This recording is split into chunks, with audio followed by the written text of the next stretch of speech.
We're continuing with Mesilat Yesharim. We're starting on chapter 2. So last time we discussed what our duty is as people. We said our duty is to serve Hashem and to follow all of the mitzvot and to look and become into all of these things. So we start on the tray of vigilance. What does this tray of vigilance actually mean? The first he's going to tell us what the tray of vigilance is. Then he's going to go into things like how do we acquire it, what was prevent us from doing it, and how do we implement it. So he says the idea of vigilance is that a person should be watchful in his deeds and affairs. So what does it mean be watchful in his deeds and his affairs? And the dialogue version, he's got a whole chapter on the thing of keeping Torah, which for whatever reason he didn't include here. He mentions bits and pieces of it. So you've got to say, why does he say to keep the Torah so intricate? Why is the Torah so important? Because how do you know what is good and what is wrong? If we rely on human thought, on human ideas, you've got the issue of subjective morality. Yet human society changes. Human society throughout time will change. If you're a cannibal growing up in an island, it's absolutely revolting and disgusting that you do not eat your enemy's heart. How can you insult him in such a way?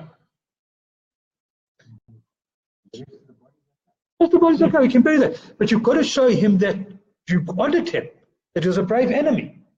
How can you not do it? It's subjective.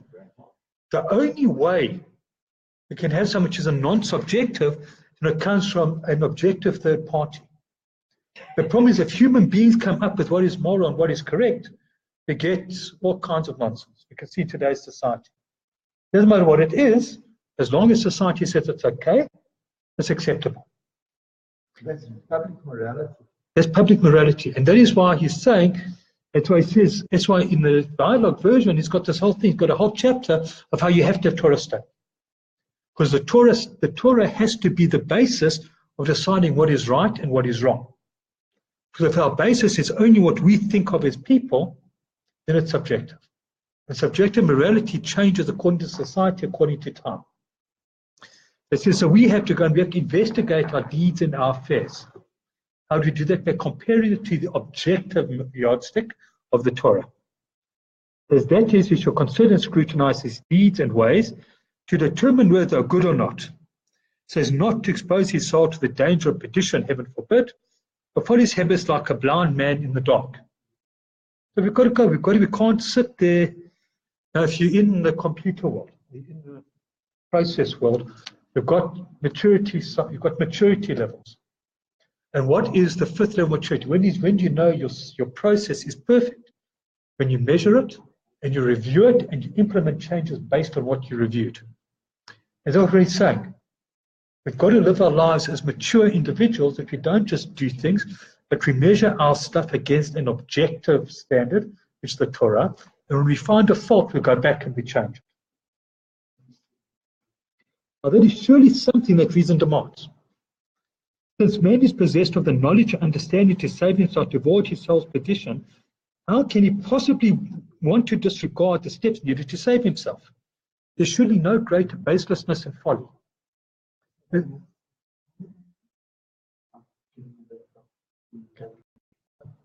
So he's saying, once we're going to accept that people have got minds, that people can think, how can we think to not do it?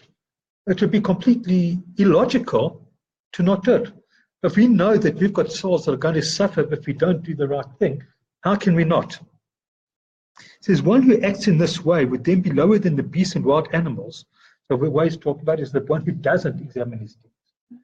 Be lower than the beasts and wild animals that by nature protect themselves and therefore flee to escape anything that appears harmful to them. There's even an animal that can't reason, that can't think. There's something dangerous to them, they run away. Or they will turn around and attack it, fight or flight. But they recognize the danger and take action. So how can we as human beings who've got the ability to think, have the ability to go and to do all of this, not take the same action? It's illogical. It's completely insane. We have to take that action.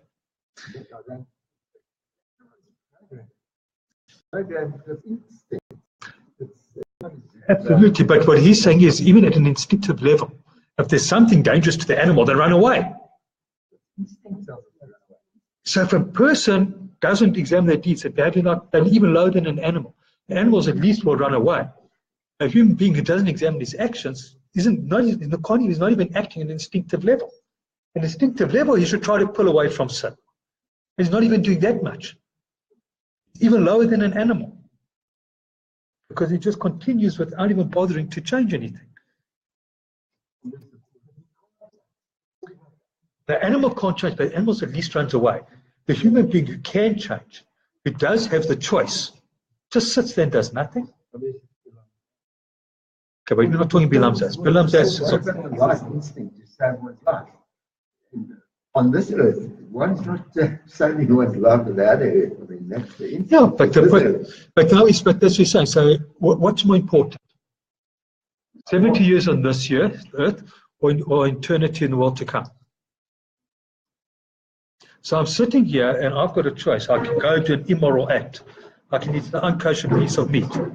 If I wait 10 minutes, I can have a kosher piece of meat. They're going to kill me. No. Wait the 10 minutes. Don't perform the immoral act. It's completely illogical to behave in such a way. But even an animal would flee from it if their life's in danger. See, our soul's in danger. How can we just ignore that fact?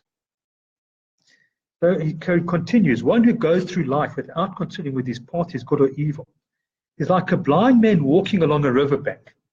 There's certainly enormous danger for whom disaster is more likely than deliverance. But you're blind, you're walking along a riverbank. You can't see where you go. You can't see the pitfalls. You don't know when you're going to fall in.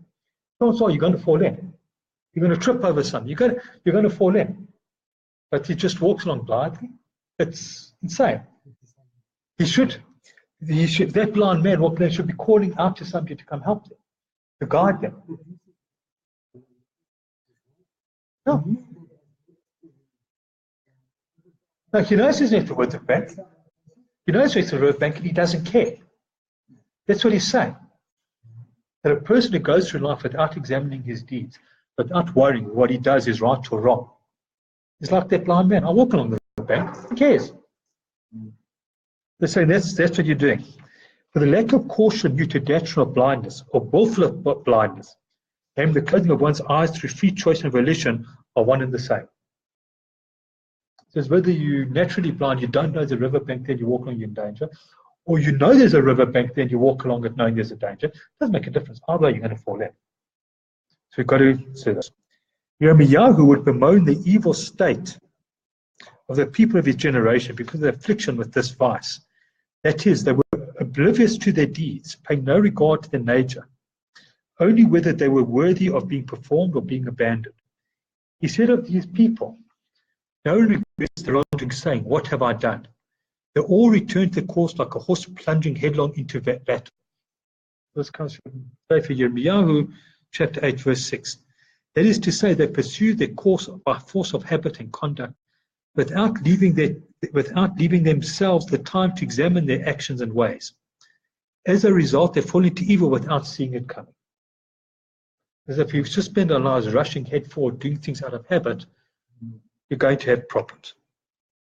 This is truly one of the stratagems of the Yetzer Hara, and of an instance of the Yetzer Hara's cunning. So you've got the evil inclination. It works this way: to constantly weigh down the hearts of men so that they have no time left to reflect upon or consider the path they are following. For the Yetzer well knows that if people were to pay attention to their behavior for just a brief moment, they would surely begin to regret their deeds at once, and that this regret will gather strength within them until they abandon sin entirely.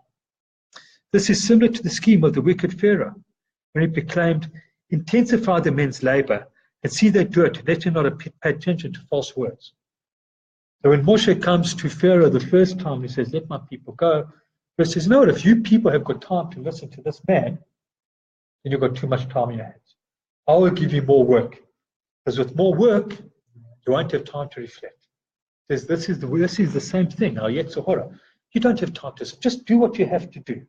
You don't have 5 minutes to sit back and say, is it right or not? His intent was to give them no respite whatsoever, so that they could neither deliberate nor take counsel against him. They tend to distract him from any reflection by means of oppressive and unending labor. This is precisely the ploy used by the Yetzer against man, for he is a skillful warrior and wily tactician. They say our evil inclination, but we find ways to justify doing the wrong thing. Be very good at it, and avoid then going and looking back and saying, should I have done that or shouldn't I? No. So we're saying afterwards. So afterwards, no. So there's a thing that say that after a person's done something 3 times, it's permitted. They're not saying this. Actually, the law then says, you ate unkosher meat 3 times. You're now allowed to eat unkosher meat. We say the person's habit becomes, now I don't even think about it anymore. Second nature. Yeah. You find an excuse. Sometimes. But we are saying sometimes. You say, but the person that a lot of the time, sometimes you do, yes. But a lot of the time people do something wrong and they find an excuse for it. They don't look back for it. They don't try to go and say, what could I have done better? They rationalize it. If you do something willingly wrong, chances are you're going to do it again. You're going to do it again. You're not going to take the time out to go and take an accounting to say, what should I have done instead? So, one cannot equate the yes with good wisdom with attentiveness. This is what the prophet meant when he cried out, give heed to your ways. From Haggai. As Shlomo his wisdom is said, give neither sleep to your eyes nor slumber to your eyelids. Rescue yourself like a gazelle from the hands of the hunter, and like a bird from the hand of the fowler. From Proverbs. They say when you realize that, when you're caught in this trap of the Yetzer Hara, take time to escape. Take time to go find a better way.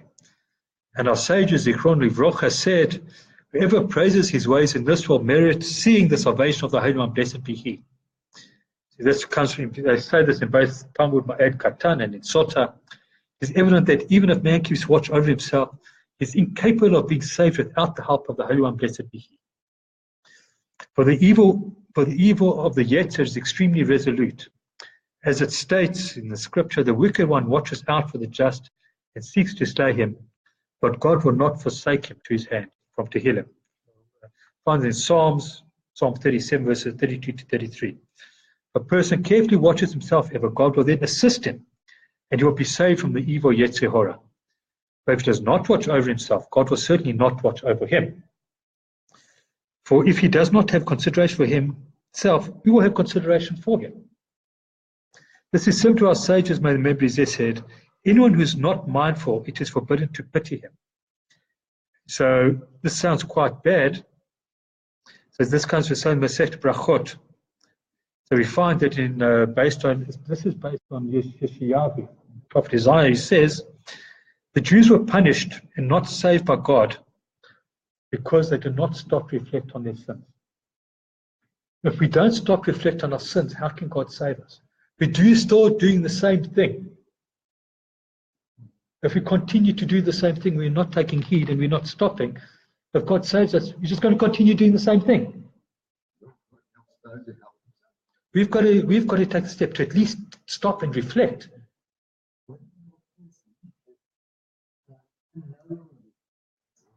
That's not the same thing. The thing is what he says, so let's say you unknowingly do something wrong. If you were to stop and reflect each day before we went to sleep for 5 months, what did I do today? Hopefully you'd pick up. Hang on, I did that today. That was wrong. If we spend our lives saying, I'm too busy to look back, you must reflect. It says, and this is what it says, and he quotes from Pekah Avot, says, this is what it means when it says, if I'm not for myself, who will be for me? Because like so basically saying, what is the trait of vigilance? It says the trait of vigilance is to be mindful of our actions and reflection. So errors can be corrected. It's one thing to be vigilant before I do something. That must stop me from deliberate action now. But the only way I'm going to pick up the non-deliberate things, the only way I will know when I've done something wrong without realizing it is if I reflect on my actions. So vigilance, the tray of vigilance is not just watching what we do, but reflecting back on what we did do, because then we can correct it. So this is the tray of vigilance, to be mindful of our actions, to know what we did, and not just to know what we did, but also reflect back, that we can then pick up what we did wrong by reflecting back on it. And Aikam says, what are the elements? What are the different parts of the tray of vigilance? Now that we know what vigilance is, what are the parts to it? So now someone wants to oversee himself, there are two things he needs to consider. Okay, now I want to go and I want to reflect. What is it that I have to do? First, you must reflect upon what the true good is that one may choose, and the true evil that one should eschew. In other words, you've got to have that knowledge. You've got to be studying Torah. You've got to at least be mindful of what the laws of the Torah are. Because if I don't know, I'm not going to pick up that I'm doing something wrong. So I can't just go by instinct. That's what we said at the start. If I go by instinct, if I go by what society says, it's subjective. It's instinctual. And instinctual does not mean correct. Instinctual is the animal that eats the food that's at hand, because that's the food at hand. But what happens if that food's not kosher? I need to know what is kosher, what isn't kosher, what can I eat, what can't I eat. He can't be, because he can't pick up when he's doing something wrong. So for an Amma Aretz to be a chassid, he's got a problem, because he's first got to go and learn enough to know when he's doing wrong, when he's doing right. That does not mean we shouldn't do anything right. We should go according to what we know and hopefully learn more so we can do more as we get better. Start with what we know and build on that. But you've got to start somewhere. But it means that we can't then rest on the laurels and say, oh, I'm doing everything right by what I know. Great, I'll go learn more. Second, he must consider the things he's want to do to determine whether they belong to the good or to the evil, both when active and when at leisure. This is the thing, he's saying, I'm used to doing this, but is it the correct thing to do? Just because I've always done it that way, just because it's always seemed right, does not mean it is right, does not mean that it is correct. We've got to take the time out to reflect. When active, he should do nothing without judging it by the standard of the aforementioned knowledge. The kind of consideration needed when he's at leisure is to call to mind the totality of his deeds and to judge them by the very standard in order to determine what evil they include so as to eliminate it, what the good they include so as to persevere and fortify himself in it. We've got to go. He's got to say, and if we're doing something good, how do I make sure I continue to do that something that's good? Be conscious of it. So if I'm doing something good, now I'm doing something good. And try to find ways I must continue with it. Who do you find any evil in his deeds? Habit as well. You want good to become habit, but you want it to be a conscious habit. That I'm doing it because I know it's good and because I know it's serving Hashem, but it should still be the thing I do because it's what I do. There's a difference between a conscious habit and an instinctive habit. Instinctive habit, when I'm doing without meaning, just by rote, then I'm losing out on what it should be. So I want it to be a conscious habit. It's what I choose to do because I know it's the correct thing. Well, our sages, may their memory blessed, informed us of this matter when they said, it would have been better for man had he not been created. This is quite a harsh statement. It would be better if he were not created. But they were saying is if you were created and you're just an instinctive animal being, the damage you do to your soul is such that it's better for the soul wasn't here. But if you do these things, so they couldn't just say, now that he has been created, let him examine the word v'yehafash, his actions, and some say let him scrutinize, yemashmesh, his actions. So now what's the difference between both of these words, yefashpesh and yemashmesh? Both of them mean to scrutinize. They say when the man scrutinizes, yefashpesh means he's going to look at how bad. How do I stop doing the bad? If I stop doing the bad, then I can stop damaging the soul. On the other hand, yemashmesh is to examine the good. What does examine the good mean? I'm doing the good. Well, number one, how do I make it instinctive? How do I make that good what I choose to do? And how do I make sure that I'm doing that good not out of instinct and for the wrong motives? I'm doing good, but am I doing good for the correct reason? So what they say, so the sages come to say it would have been better for man if you're not being created. But once he's been created, let him take the time out to examine his bad deeds, to stop doing them, examine his good deeds to make sure that they elevate him. Now, it's this thing you've got, the Talmud also says, a person with the wrong intention should still perform the mitzvot, because by performing the mitzvot, you'll come to do them for the correct reason. Yeah, so the thing is, you want to say, if I'm doing things for the wrong reason, do I not do them at all? So the sages say, no, still do them. You're studying Torah, so people come and say, oh, you're a great chacham, and they give you kavod. So continue studying Torah. So can't help but eventually lead you to the correct thing. You're done without kavanah. Not good. But rather done without kavanah than not done at all. Because eventually you will come to do it for the correct reason. You find Rav Yitzchak Blazer in his introduction to Or Yisrael says, a person who does the thing for the wrong reason, there's no reward for it because it's for the wrong reason. If you do all 613 mitzvot because they're a good idea, and not because they come from God, then you're doing it for yourself. There's no mitzvah in it. But if you're doing them, you're going to eventually come to this. You can't help it. Eventually, it's going to start rubbing off. So they say, examine your good deeds. If you take time out to examine your good deeds and you pick up that I'm doing them for the wrong reasons, or if you come to do them for the right reasons. And when you do it for the right reasons, that is the food for the soul. In Nefesh HaChaim, he says, what sustains the soul? He says, our body is sustained by food. What sustains the soul? What's the food of the soul? It's mitzvot. That is what sustains the soul. That is what elevates the soul. And that is our purpose in this world. So the Ramchal continues, you observe that both formulations are very sound and beneficial exhortations. For example, when actions involves investigating the totality of these actions and considering whether they include deeds that should not be done, deeds which are not in accordance with God's commandments and statutes. If any such deeds are found, you must eliminate them completely.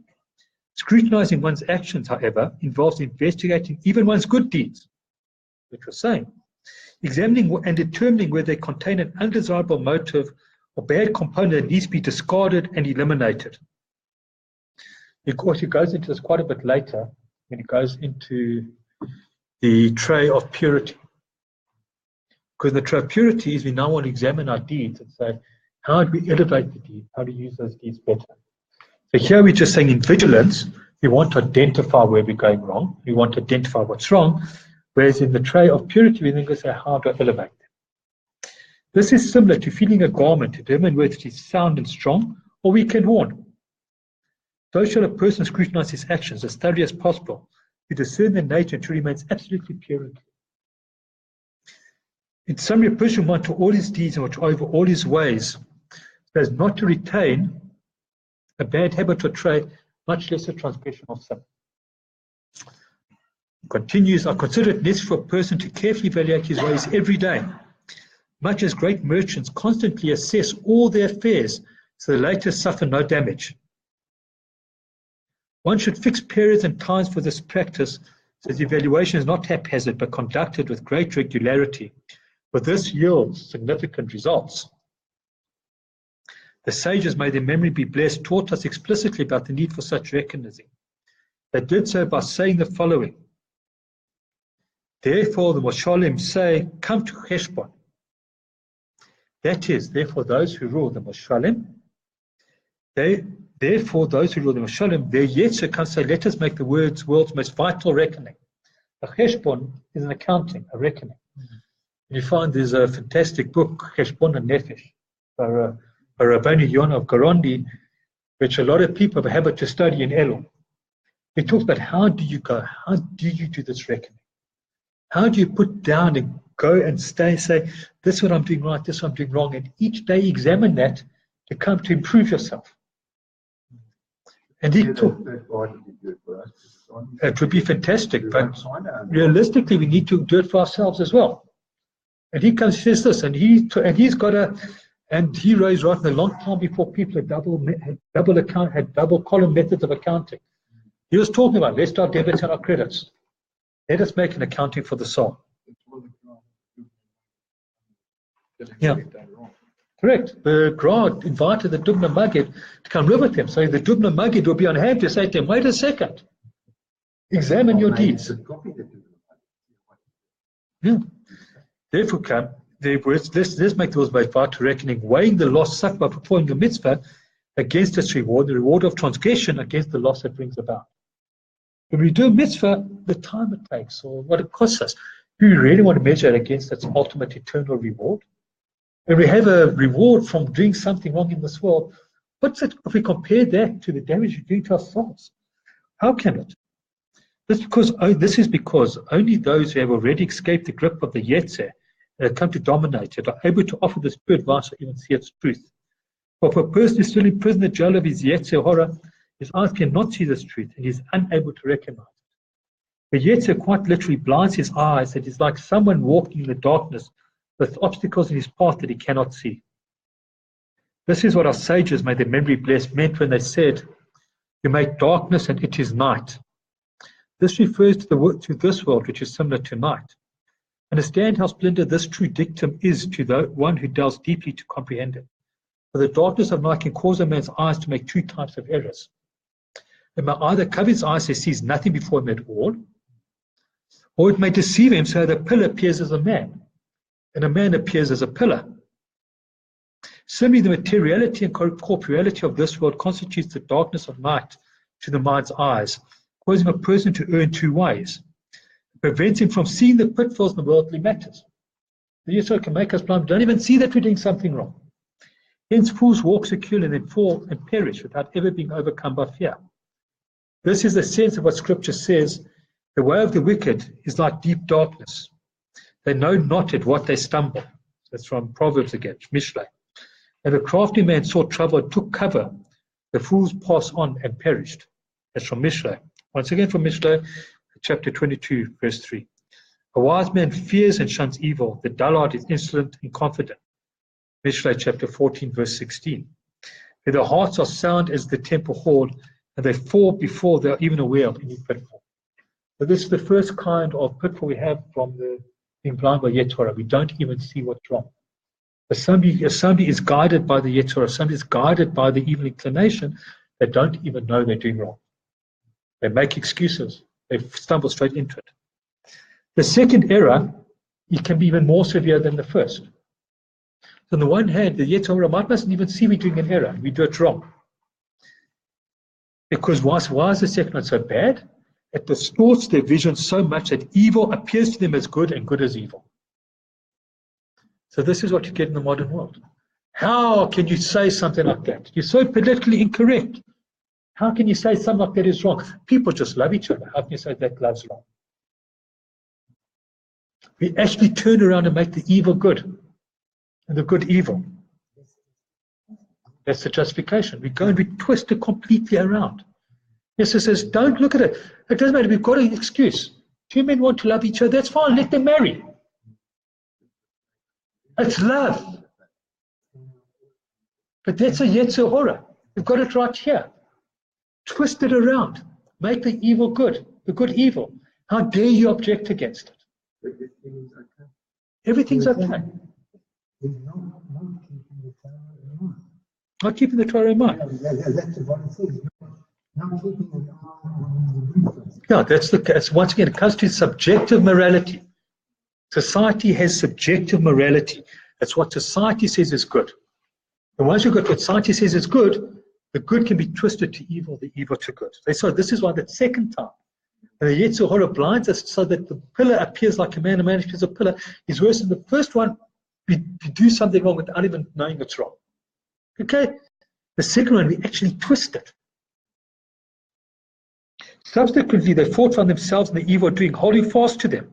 For not only do they lack the ability to see the truth, to see the opposite their face, see the evil opposite their faces, but they also imagine that they have found substantial proofs and corroborating evidence support of the evil opinions and false ideas. Now in Reishis Chochmah, in Sha'ar HaYirah, he's talking about how we need to be in awe of God. He lists people who lose their place in the world to come. And what's one of the people he lists as losing their place in the world to come? The Talmud Chacham who deliberately twists halacha to permit the forbidden. So if you're a Talmud Chacham and you can permit the forbidden, if you can twist what the Torah says to tell people something is allowed, you don't have a place in the world to come. Because you are misleading people, you're leading people down a path so wrong, making them think it's correct, that they can't even anymore recognize what they're doing is wrong. Is that what the Reform are doing? I would say no, because most Reform will not be classified as Talmidei Chachamim. I'd say it's people like the Open Orthodox, the leaders of the Open Orthodox movement, where they will take Torah and they'll twist it in such ways to justify what they're doing. You can't accuse Reform of that because they don't know enough Torah to do it. Maybe the very early guys in the Reform, the very early guys that were educated, the Moses Mendelssohns of the world, I'm trying to remember the quote. They accused the one person it's a horrifying quote. It's brought in the introduction to the one person's diaries from the Holocaust, where he talks about a meeting as a whole about the Talmidei Chachamim in the late 19th century, discussing the movement. And one of them turns around and says, for Avraham Geiger rewriting the Shulchan Aruch, there will be a Holocaust of European Jewry. Unfortunately, he did not know what a prediction he was making, because this was in the 19th century. But it's, yes, because Avraham Geiger and Moses Mendelssohn were actually educated. They knew Torah. So they would fall into this category. A modern Reform rabbi, they don't know enough to fall into this category. This is the great evil that envelops them and leads them to the grave. This is what the verse states. Make the heart of this people fat, make the ears heavy, and smear over the eyes, lest they see with their eyes and hear with their ears, understand with their heart, and return and be healed. So, all this is because they dwell in the hold of darkness and are subject to the dominion of the Yetzer. But those who have already escaped this imprisonment recognize absolute truth and are able to counsel others concerning it. So he's saying, over and above, you've heard me quote it before from Masechtas Sanhedrin, it says that Talmud Chacham, they can't teach just to is an evil person. They over above that Talmud Chacham, the one who has overcome his Yetzer, he has got a duty to inform people, to help people to recognize what is right and what is wrong. You can't step away from that. That is his duty. And I think that's our time for tonight. We'll continue with this chapter. It's done? Yeah. Sure. There are not many questions.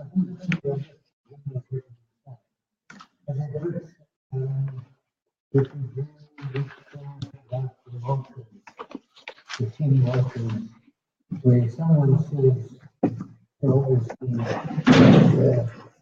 the persecutor says, in the Bible it says that if a man sells his child, sells his brother, he should be put to death. And didn't your forefather Jacob sell his brothers, or the other way around? Joseph sold by his brothers, so therefore put him right to death. So that's an example of it. Now you need to understand, there's 10 martyrs on Rosh Hashanah, is that it's not literal. Is that not all of those 10 martyrs lived at the same period in time? No, I'm just saying. So they spread out over time, and we get told that they were the Gilgolim, that the souls of the brothers had been reincarnated into those particular people to atone for that sin. But yes, it's the point of you can come and you can distort something, that you can distort it in order to push an agenda. So the Roman Emperor wanted to kill the rabbis. Well, the point here is that the Yetzer Hara, they wanted to remove Torah study from the world. How do you do that? You've got to take the rabbis. But I want to, if I'm the ruler of a place and I'm seen to just arbitrarily kill people, I'm going to incite rebellion against me. I've got to find an excuse. I've got to have a reason to do it. You see the same thing with the politicians. They won't just go and say, they'll look for an excuse. They'll look to find something to justify why we're attacking a person. What is it that I can accuse the person of? It doesn't have to be true. But if you accuse people, you're trying to destroy somebody's reputation, often it's not even with a true accusation. It's just making an accusation to justify my behavior. And that's the point there. Yes, going and twisting it. Going and finding something from Torah to twist it to justify an action. That is like the ultimate work of the Yetzer Hara, to get you to be able to twist the holy and the pure, to make it something evil, to lead people into sin.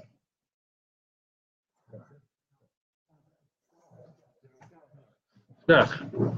And to Adrian, David, Yehuda, thank you for joining us on video. Cheers.